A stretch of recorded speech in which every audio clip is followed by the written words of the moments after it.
people will generally be attracted and will go out with other people who are about of similar attraction levels.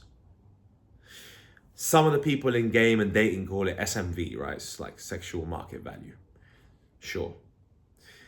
In general, say similar attractive levels end up with other people who are on similar attractive levels. That's really the truth. That's how it ends up becoming. You could talk all you want about trying to get some 6-foot model if you're 5 foot, but look, it's not happening. There's a chance of it happening, but it's a massive anomaly. And generalizations are made in society for a reason. Things are the way they are because we observe the way they are. And you observe that too. That when you look around and you see couples, most of them are usually within the same sort of league. If they are way outside of that league, there's only 2 ways that that's happened. 1 is money and extreme money, and 2 is status. In some cases, extreme status.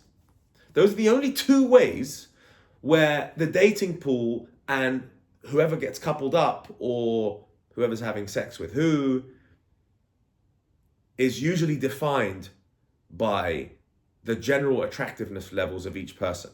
A girl that's a 7 might go out with a guy that's a 7. Or it's a plus or minus 1 or 2 points maximum. Not even 2, 1 point. He could be an 8, she could be a 7. She could be an 8, he could be a 7. She could be a 6, he could be a 7. She could be a 6, he could be a 5. Okay, he's got to make up for it on some levels of game and have a decent job if he's a 5 and she's a 6. So it kind of works. That's how it works.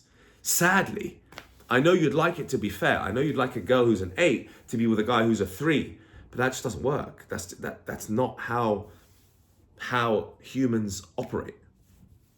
We are generally attracted to other people who are attractive. And fine, we know that because we have to watch a lot of these influencers on Instagram and on YouTube looking great and having a 6-pack and whatever, blah, blah, blah. And people watch my Instagram all the time to see what I'm up to. Oh, this guy's got a 6-pack. Oh, he's got money, flies around the world. Yeah, fine. Like, I know that's what we're chasing, but ultimately, like, only extreme money and extreme status would change that situation. If I was a 3 out of 10 on looks, I'm not getting a 7 out of 10 in girls because, like, I've got a cool Instagram. That's not really how it's going to work. It's going to be much closer. I'm going to get, like, if I'm a 3 looks wise, which is quite bad. Let's just go with, if I'm like let's just say, like, hypothetically, let's just say if I'm a 4 looks wise, I'm still not getting a 7. So if I'm a 4 looks wise, I might be able to get a girl who's a 5, maximum a girl who's a 6. But money and status are what change that, and the extreme versions of both. A shitload of money because you're buying her stuff all the time, and that doesn't buy you love, right? That's just bullshit. And the other one is extreme status. Now that can buy you love, right? It can do, because it initially attracts someone to you. Someone's attracted to your status, who you are. But with money, someone's just attracted to your money. A lot of these girls are not attracted at all to these men. They're just there for the money, right? You see that all over the big cities that I've been to, all over the parties that I've been to. They're just attracted to the man's money. A 70-year-old will spend a shit ton of money to have these 2 hot Russian girls who are 25 flown in from Russia. He'll spend a shitload of money on them. And of course, they're going to take that experience.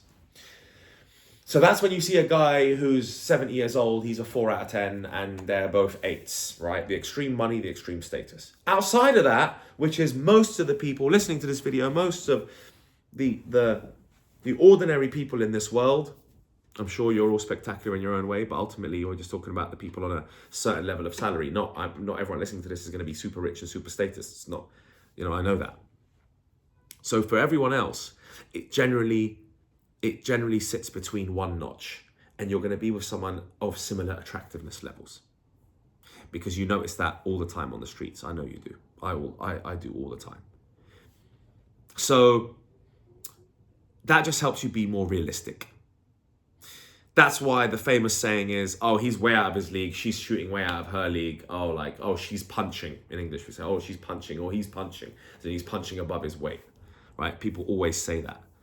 But ultimately, those relationships don't last that long, and they're probably, when they mean punching, only by about 1 notch. It wouldn't be. A 5 is not going out with an 8. It's usually within the same sort of similarity levels. So if that's working for you, then that's how it works. That's generally how it works for the general public.